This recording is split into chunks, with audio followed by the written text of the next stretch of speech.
Good morning. We're in Van Horn, Texas.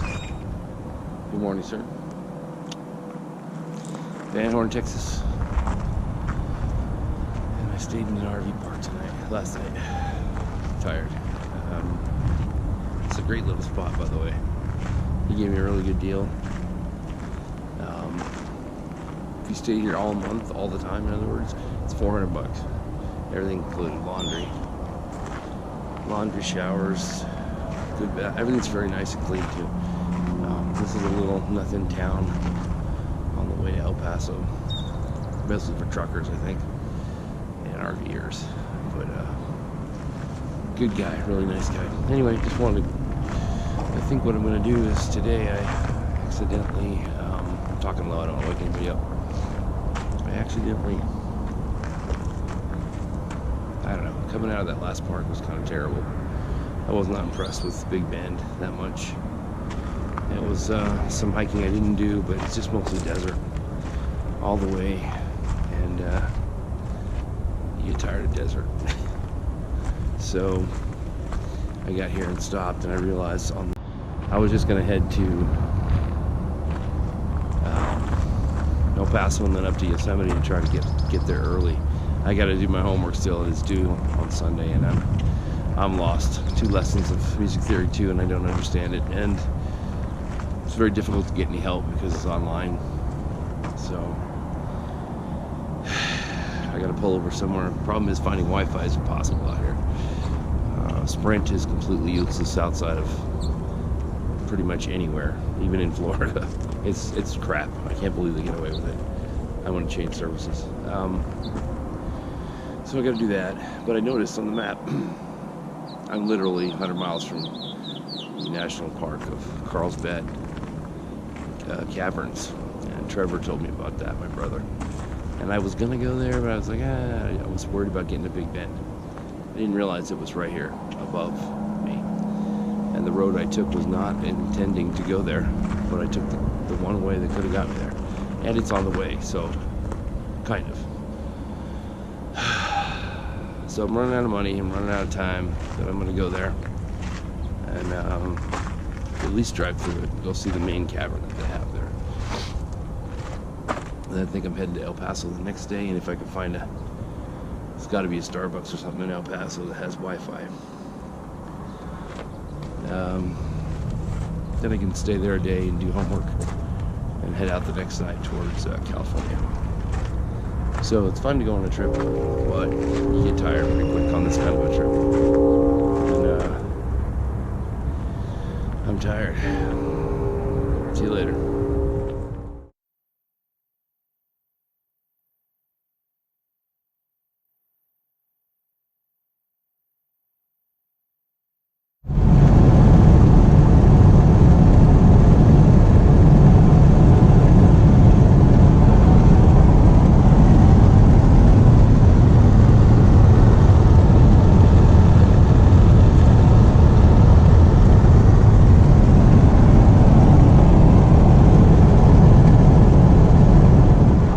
So the sun's going down, and just want to chat real quick.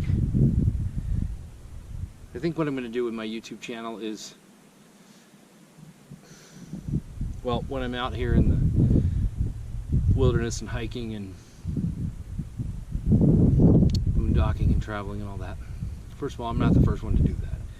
There's many people online doing that, and they each got their own you know, their own shtick, their own way of doing things. And mine, I didn't know what mine is. I think what I'm trying to do is just make videos of what I'm doing. It's mostly for me, but it's not just for me. It's also for a couple of reasons. So I want to talk about that real quick. This YouTube channel is about, it's called Nomad, like nomad. I don't know if that's a sign for nomad. Nomadic recovery. And it's going to be about hiking, videos of hiking, traveling, but also about my personal struggles, challenges, achievements, things like that, along the lines of recovery. So what is nomadic recovery? Well, I chose nomadic recovery as a title, as a philosophy, if you will. I tried to put a word on it for a couple of reasons. One is blatant marketing. Due to the number of people in the boondocking nomadic life, RV living thing, nomadic has become a popular channel name, popular title, and two reasons. One, it's what we're doing. I mean, I'm not going to move the camera here, but I've done plenty of videos of the spot I'm in tonight. I'm in the middle of nowhere, and I'm also moving all the time. Now that's what I like to do. Life stops you. You have to get some work. You have to make some cash. You have to do this and that. But generally speaking, I feel great at this time of night and in the early morning. And if I've gone to a place where I'm out of where I was last night, and each day or each couple of days, it changes. You know, that's the nomadic explorer in us. So any of us using that nomadic thing, even if that's not the title of your channel, if that's the theme of what you're doing, and there's a lot of people doing this. I was inspired. I'm very ADD, so I'll get off track, so I'll try to stay on track here. I was inspired by two people, and this brings me to my second reason for using the word nomadic. The first one is, it's nomadic. I mean, we're moving about and hopefully getting into some interesting places. The second one is, and I got to give credit to two people. One is Bob Weir. I think his name is Bob Weir. Cheap RV Living. Bob, never met you, but I'm one of many people who's commented occasionally, and then also watched a lot of your videos, and some of them, many of them, were very helpful and very inspiring too, to see somebody that's doing that for so many years and successful at it. And I don't even mean the YouTube channel thing or AdSense or whatever. I'm talking about just figuring this out, and you know, how to cover your, I remember one video was really important to me. Last year I tried this in my car in Florida, and that was difficult, and I quickly had to figure something out. So I was looking for videos on how to keep your car cool in the summer, can you do AC with solar, and all these things that a lot of us are looking up or have looked up.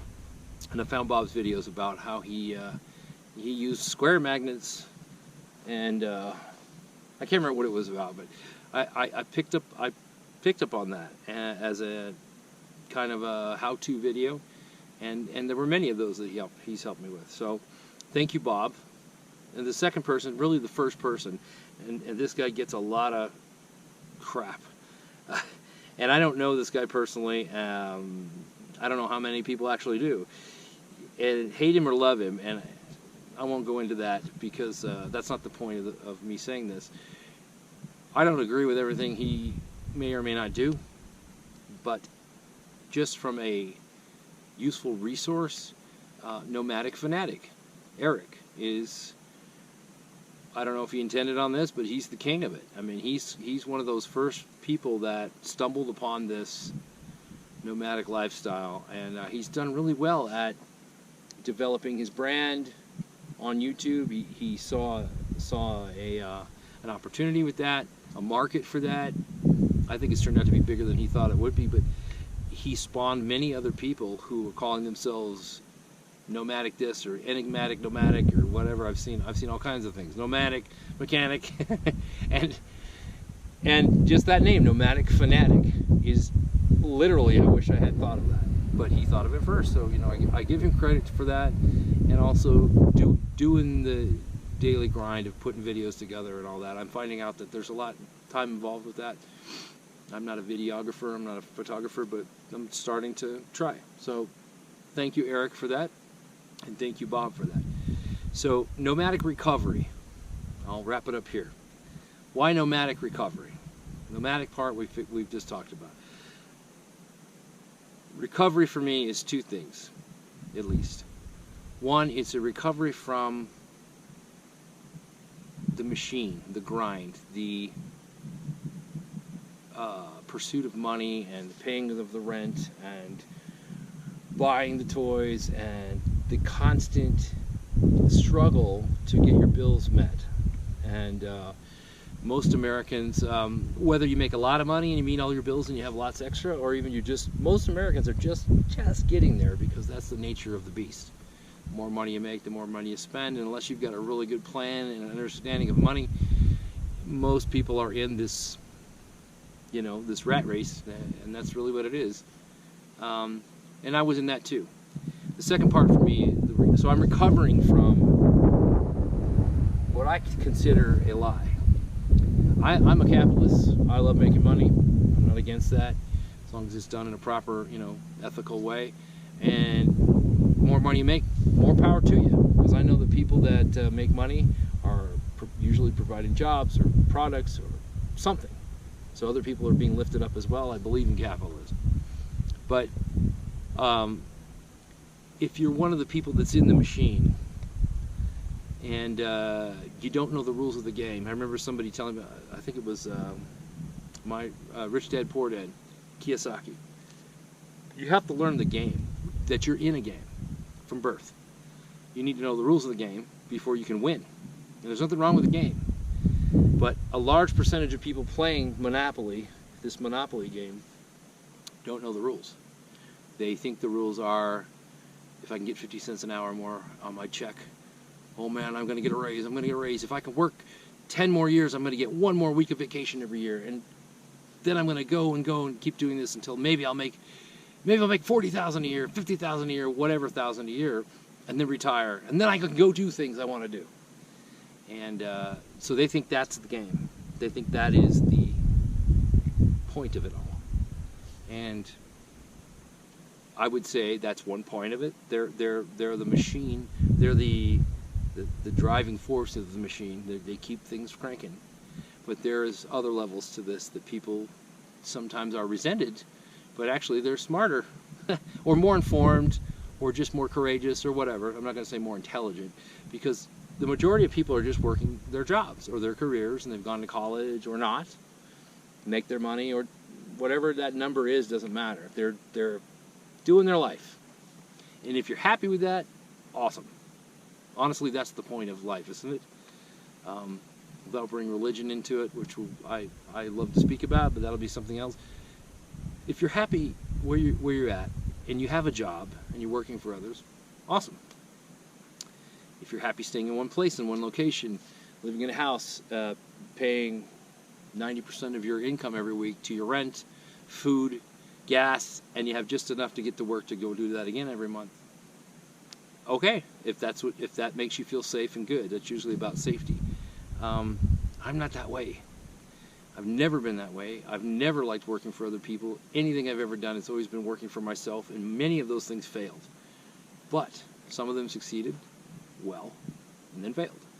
And the point is that I've always kind of been trying to work in the machine, in the game, but I didn't feel like something was wrong. And I've always felt like an outside of that. And I've learned over the years as I get older that I am outside of that. My nature is outside of that, and that's okay. I'm one of the guys that's outside of that. There's different people that are happy and satisfied and creative and productive in different pursuits and different things. So the recovery is to recover from thinking mistakenly for many years I was one of those guys, that was enough. I could make myself believe it's enough to go to work and just pay my bills and get enough to pay my bills and get enough to get the rent paid, do it again 30 days later. And I finally tired of that. I got real tired of that. The second part of recovery is the job I was doing. Doing that fairly successfully, made my bills, made some decent money, and I was a musician. I am a musician, but I was working as a musician for years in bars. And I have developed over the years, through genetics and just the environment I've worked in, a serious drinking problem. It just crept up on me over the years, and I would consider myself an alcoholic. And it caused some problems, and I'll go into that in another video. And it also beat my body up for many years. You know, you do it when you're 20. Everybody thinks they should do it when they're 20, which I think is complete nonsense. But when you do it when you're 40, 30, 40, 50, whatever, if you're still doing that, you're hurting, you know, if not worse. So I got to a point where I was like, okay, I'm getting sick of this. I'm tired of this. I'm tired, I'm beat up, I'm tired. Physically, emotionally, spiritually, I'm dead. And I'm dying. And I knew it. And certain events happened that catapulted me out of that briefly, enough to get out, and I took a trip out west and said, you know what, I got to get back to the mountains. And I've been thinking about this for a couple of years, researching with Bob and Nomadic Fanatic and others. How do I get out of this machine? And it's not always easy. But I do like Bob's advice, which was, hey, there's ways to do it. If you can do it safely, just do it. You don't have to wait for the magic moment. Just find a way. And one of those ways was runaway trailers. Another ad for them that I learned about on Bob's website. That gave me hope. This was probably 3 years ago, because I saw a way to do something within my budget, because I didn't have any extra money left over every month. I was paying, I had a nice place, I had everything, but no money. So, long story short, and we'll go into this later, I'm recovering from alcohol. I'm recovering from life inside of that money-making machine. And some people excel at it really well, and again, I'm not judging anybody. But for me, it was killing me. And I knew I was not satisfied with that. If there's going to be a business involved with me giving time of my life to build and make money of, I'm going to own that business. I'm not going to work for somebody and build that business for them. I'm going to need people to work for me, perhaps, to build that business for me. And does that sound selfish? No, because most people I find are afraid to do what I love to do, which is be on the edge. I'm not afraid of things like that, and just go for the challenge. Obviously, I'm in the New Mexico desert. I've never been here before in my life. I'm actually in what do you call it? Open range. Cows could walk up at any minute. Coyotes, wolves, whatever. So I'm not afraid of these things, and some people are, and some of us aren't. I'm afraid of other things. We're just different, you know. And so for me, this life of nomadic, fanatic life, I am a fanatic of it. I'm a fan of it, and so nomadic recovery made sense to me. Last part I want to say, I'm rambling, but I hope you followed along. I realized that this also helps other people. So getting to the place, I love to hike. I'm not a great hiker. I'm out of shape, but I'm trying. And I've been trying for a couple of years in Florida, and I'm moving to the mountains to try now. So it inspires people to hike. It inspires people to get out in nature, to get healthy, to get spiritually recharged, to get, even if you're not going to jump out of the machine completely, to not forget what's important. And to me, what's important is God, our Creator, and I find Him in creation. I'm very spiritually connected. And if you're an atheist and this bothers you, just frame it this way, that just like every religion pretty much, especially the Native American religions, out in nature, in the forest, in the woods, in the desert, there's a reason those religions have those ceremonies and traditions that connect to the sun and the earth and the rock and the water and so forth, and the animals, because we feel connected to our Creator, whoever that is. I have my ideas of who that is, but that's a different video. I feel the connection very strongly when I'm alone, especially alone, but in the woods, or I'm not in the woods here, there's not a tree in sight, what I would call a tree, but I feel that here very strongly. New Mexico is a very spiritual place. It's true. I'm very pessimistic about that stuff, but I've felt that. So I'm recovering from the negativity of modern life, and I'm recovering from addiction issues. And I'm hoping to inspire others to do the same. To do that either on the weekends, get to the woods, get to a park, get with your kids. If you can hike, get out and hike. If you can travel too, go ahead. If you're crazy like the rest of us in this boondocking thing, and you want to try to live in a bus or a car, and I've met many people that do. Do it safely. Don't be foolish, but it can be done if you want it to. And that brings me to my last point, which is we live in a country that is phenomenal. The United States is unique, and I'm very proud of this country. I'm also very upset with this country and some things it has done. And one of the things is the removal of the natives and the land grab out here and this and that. It's just part of history, I understand, but for the most part, our nation has an amazing history, and it's built differently than any other country. And if you don't get that, we can talk about that later. But being close to Mexico here, I've done a lot of research and listened to a lot of videos and people speaking about the history of Mexico. Why is it Mexico? Why is everybody coming here that, you know, from Mexico? Because their principles of their founding of their government is not the same. It's not founded on liberty for the people with rights given to you by God. It's not founded that the same, and so it didn't develop the same. And so we have a very wide open, a wonderful opportunity here for work, for freedom of all kind, liberty of all kind. I'm able to work on this Bureau of Land Management property and sleep. I'm able to see some amazing, I mean, there's just so many things in this country.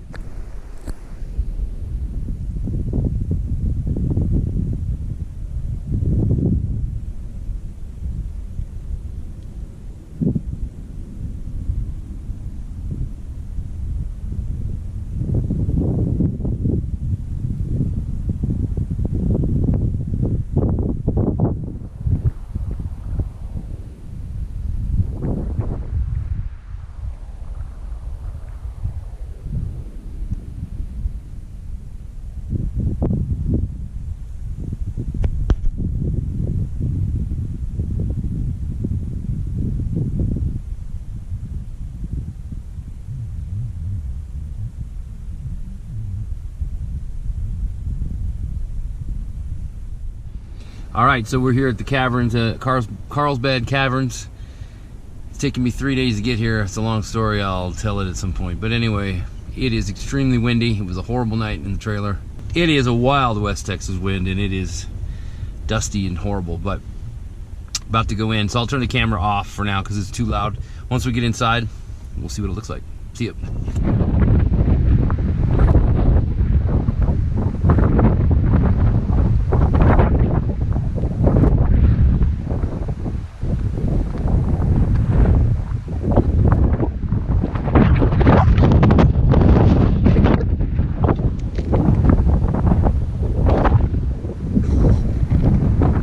Going in.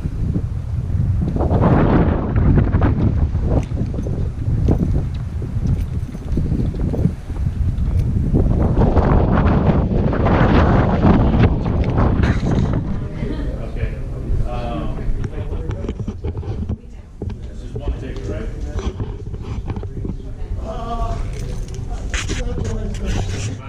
So we're just gonna walk through the hall here. Just to give you an idea what it's like. This is a nice park. Uh-oh.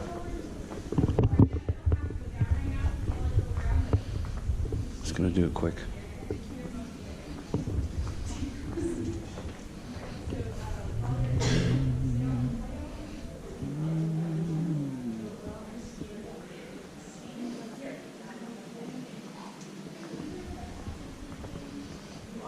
Back here, I think there's a gift shop. So I can barely walk these steps because of my hike the other day. Anyway, we're headed down from the visitor center, and you know, this should be fun. I don't know. I've spent 3 days here. I'll do a quick little recap. 3 days, and I didn't even intend to come here really.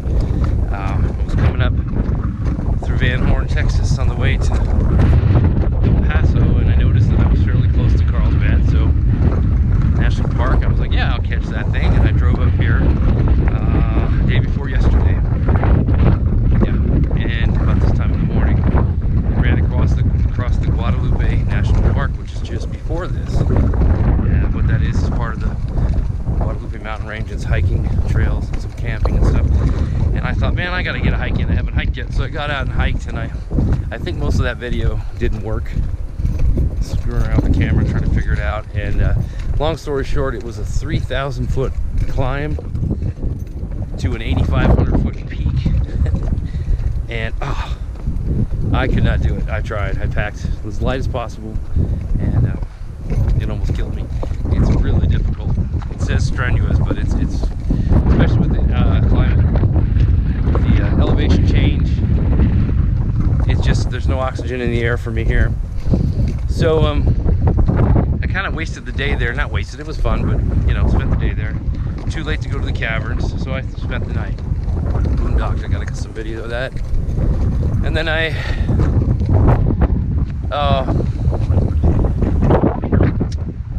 thought, okay, I'll come here and do this in the morning yesterday. When I drove up here, I had to do too many things at school. I had to find Wi-Fi, I had to go to another town 2 miles away. It took the whole day. I tried to go to the Sitting Bull Falls. That turned out to be nothing really. So it burnt a day, really. And then last night was just hell on earth here. Wind blowing, but this is nothing. It was blowing my trailer off the ground, just about. Dust. Couldn't breathe all night long inside my trailer. I mean, it was bad. So I almost left, and then I found that rest stop. It was a little bit less dust in the air, so I thought, okay, I've been in this damn place for 2 days. I better at least see the caverns. So I'm not really interested in the caverns. I don't know why. I don't really care, but it is a national park, and it's supposed to be one of the most magnificent things in the world. So maybe I'm wrong. Here we go in.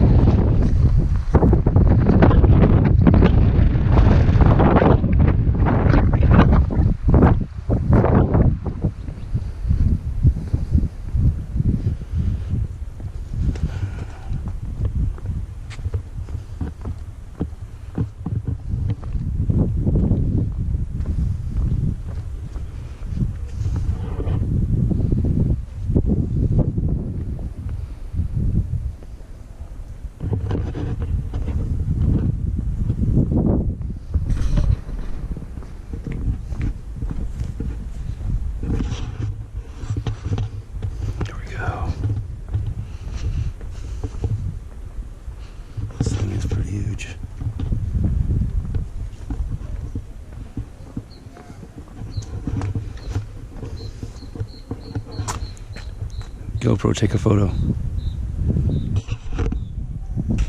GoPro.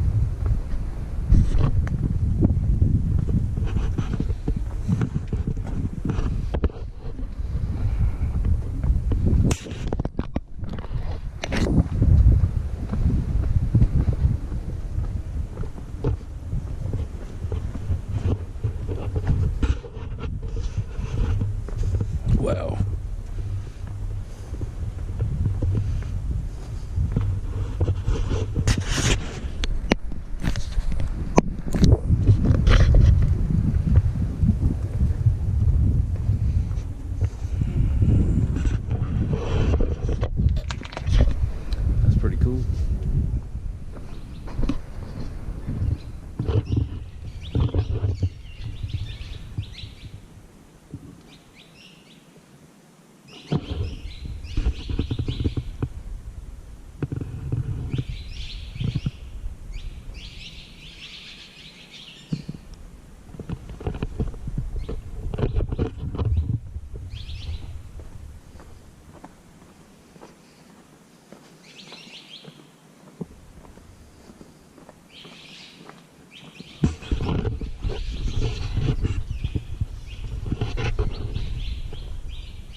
can see this or not.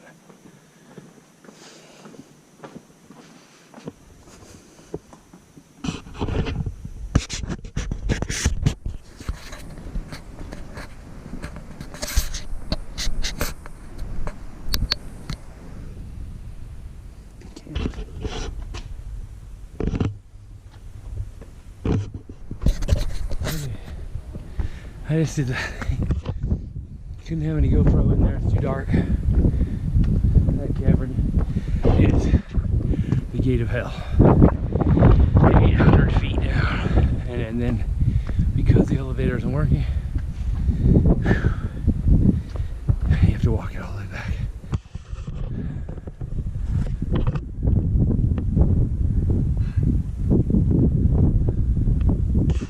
You're here. Man, it's a workout. Anyway, kind of. When I was down at the bottom, I was thinking there ain't no way I'm gonna make it back. But we're here. See, I want to document this story of whoever did this first. Is just to make this is what I'm finding across the country is that oh, they filmed Journey to the Center of the Earth here. I didn't know that.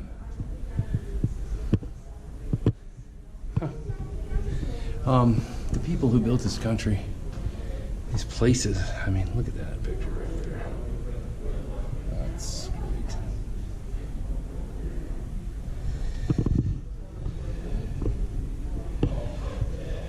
It's just amazing because they did it without modern tools. They did it with ropes and pieces of tree and wire, and I mean, it's crazy. It's crazy.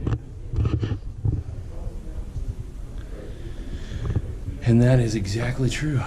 That is the feeling, eh, Ansel Adams? Read that quote there. And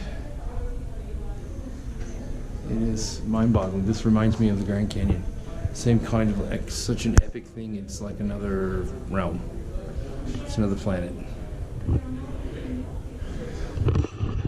So I'm out. I'm gonna get a t-shirt, which I didn't want to spend the money, but I'm getting a t-shirt because god damn it, I deserve it after that. I'm gonna have a memento of this place. See you guys from Carlsbad Caverns. Finally leaving this valley. We're gonna take a look at El Capitan. The point over there, the peak of the Guadalupe mountain range. While we do that, we'll listen to a little music by a gentleman named, give me a second. Oh yeah, Colin Hay from Men at Work, solo album. I like this song. It's called Two Friends.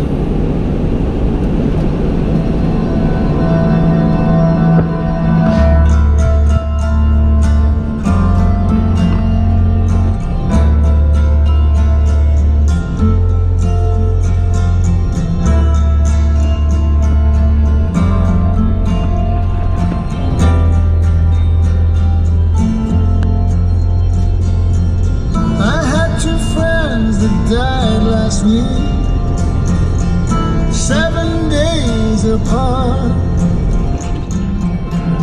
I've got twice the memories weighing down my heart, weighing down my heart.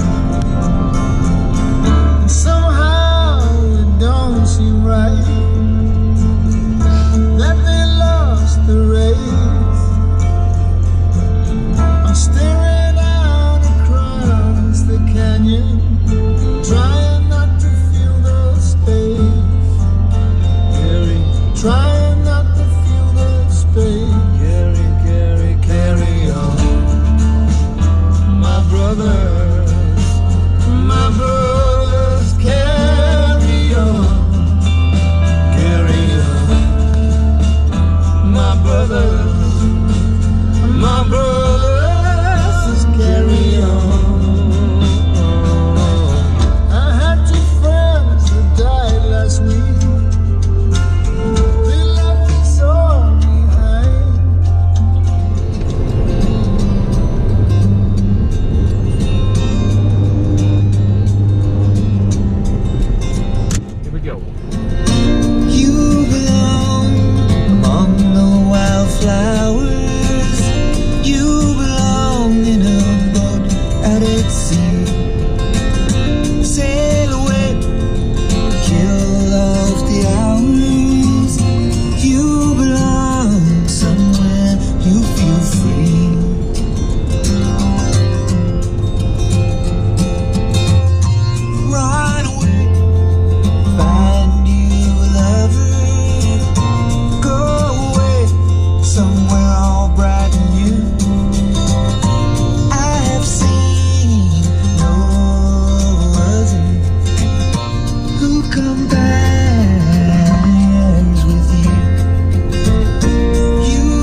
Silver City, New Mexico. Look at the difference in the... This is like a town where I grew up, sort of. It's got a lot more trees, you got some hills. Doesn't have the deep forests yet, but I'm heading to the Gila National Forest right now. We're right on the border. It's amazing. This morning I was in Desolation. Carlsbad, New Mexico is a hole. And then it has the giant caverns, the hole. So I did the caverns early this morning, got done by noon, and within, what time is it now, 6 hours, you leave the desert. That's the end of the Chihuahuan Desert, and you get into the foothills here. And it's not quite Yosemite or, you know, Idaho or anything, but it's feeling a lot more like home. It's really interesting. People are acting differently. The sun feels different when you get out. There's not as much light as Florida and Louisiana, and all that gradually changes. And somewhere in the last day and a half, you know, you go from the east to the west, and then suddenly you get out one time and you're like, wow, this does feel different. So I'm trying to find where I'm supposed to go here. They got a detour, and this road is really windy. There's no guarantee you'll find a place to camp tonight. There's a Walmart down below. The city's actually a pretty good little town. It's not a city, but pretty good sized town, and a lot of boondockers down in the okay, I'm probably lost. A lot of boondockers down there in Walmart and sleeping the night in their RVs. So I feel confident that I can do the same, and if I have to. So, but first I'm going to try to find the woods. We put on the sniffing nose. All right.